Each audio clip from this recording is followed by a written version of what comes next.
cette veille des élections de 9 février, je peux dire que c'est une situation mixte. Il y a de bons côtés et de mauvais côtés. Il y a des médias qui respectent la déontologie et même les éthiques de la profession. Il y a certaines, bon, qui essayent, mais qui n'arrivent pas à atteindre un certain niveau. Et c'est ça que nous voulons, pour que tout le monde atteigne ce niveau. Peut-être, je peux dire qu'on a un petit défaut dans les médias, parce que on recrute les gens qui n'ont pas la formation dans, c'est-à-dire la profession de journalisme. Et ils se sont engagés complètement comme journalistes. Mais ce n'est pas tout le monde qui travaille dans les médias qui est journaliste. Donc, il faut une formation de certains de ces journalistes. Donc, notre niveau est assez bon, mais il faut qu'on atteigne l'excellence. Parce que les médias sont des racines de la démocratie. Si les médias sont mauvais, ça veut dire que notre démocratie est mauvaise. Et si c'est bon, c'est notre démocratie qui part en avant. Alors, il y a des gens qui disent que les médias reflètent la société, ce qui se passe. Bon, ça peut être vrai, mais pourquoi pas changer cette notion? Pourquoi les gens disent toujours ça au lieu de changer? Pourquoi les hommes et les femmes des médias ne font pas qu'ils soient responsables et que les gens ont confiance en eux? C'est une question de confiance. Donc, l'État est assez bon, mais ça pouvait être mieux. D'accord.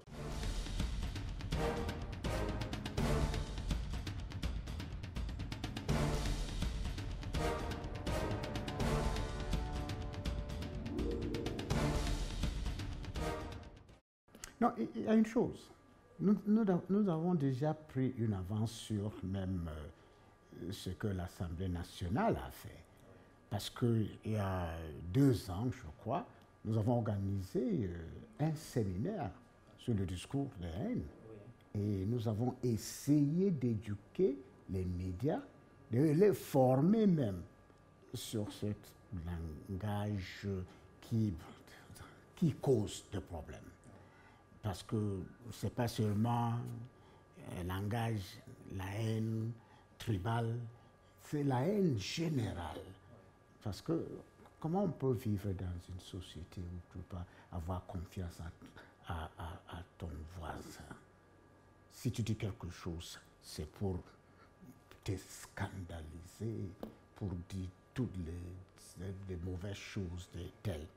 Comment on peut vivre dans une société où les gens seulement écoutent et ils rapportent des choses? Parce que ce discours de haine, c'est un complément de fake news. Parce qu'il y a trop de fake dans ce que les gens font. Alors, ce que l'Assemblée nationale a fait, c'est seulement pour confirmer ce que nous avons déjà commencé à faire. Et nous sommes très contents que les gens ont reconnu exactement ce que le Conseil était en train de faire. Et on a légalisé ce qu'on faisait.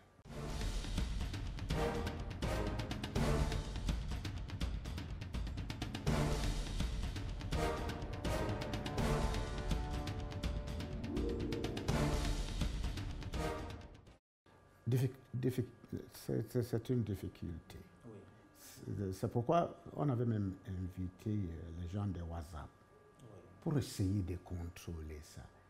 Mais mon cher, c'est pas facile. C'est pas facile. Tout ce qu'on essaie de faire, de demander aux médias conventionnels de ne pas prendre des choses que les médias sociaux disent pour c'est-à-dire légaliser ça en annonçant la même chose. Parce que, bon, chez nous, les médias conventionnels, c'est une question de vérification de l'information. Il faut qu'on soit sûr, très sûr, de ce que vous allez donner à votre public pour que, tu vois, les médias sociaux, ils peuvent faire de ce qu'ils font parce qu'il y a l'anonymat dans tout ça et tu ne connais pas qui a dit quoi, tu vas, on dit forwarded et on met Monsieur Soka a dit, Monsieur Soka a volé, Monsieur Soka a pris la femme de quelqu'un d'autre, Monsieur Soka, c'est quel discours?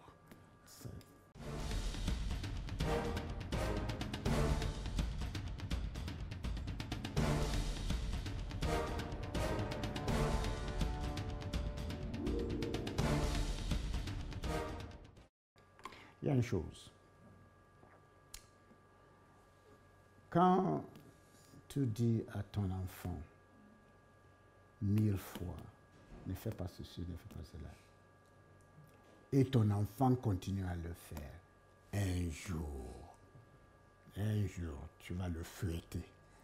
Et je crois que quand tu le fais, c'est pas parce que tu ne l'aimes pas.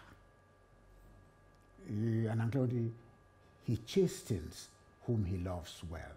C'est-à-dire, la personne que tu aimes bien, c'est la personne que tu châties, hein, la personne que tu aimes, pour qu'il maintienne un certain niveau de vie.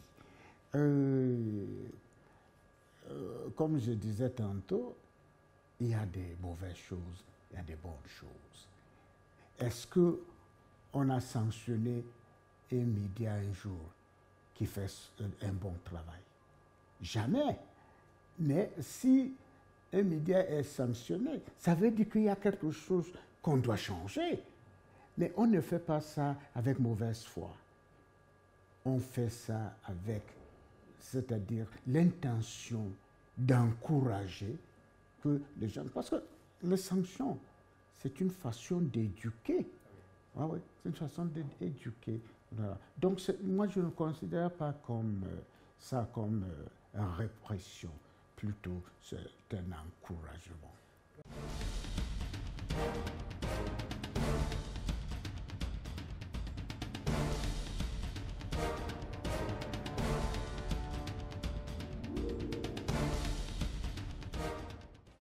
Ce n'est pas une contradiction de la loi. Tout ce qu'on dit, c'est qu'il faut respecter la loi. Si vous respectez la loi. Et je crois que tout va marcher. Et le Conseil national de la communication n'a jamais dit que vous ne pouvez pas critiquer. Vous pouvez critiquer, mais c'est la façon de critiquer qui nous rentre dans cette situation où on peut sanctionner ou bien on peut dire qu'il ne faut pas ceci, cela. Mais pour moi, la responsabilité, c'est ce qui compte. Le discours d'État, le discours de qui que ce soit, doit être respecté et les gens devaient rapporter des choses comme il faut.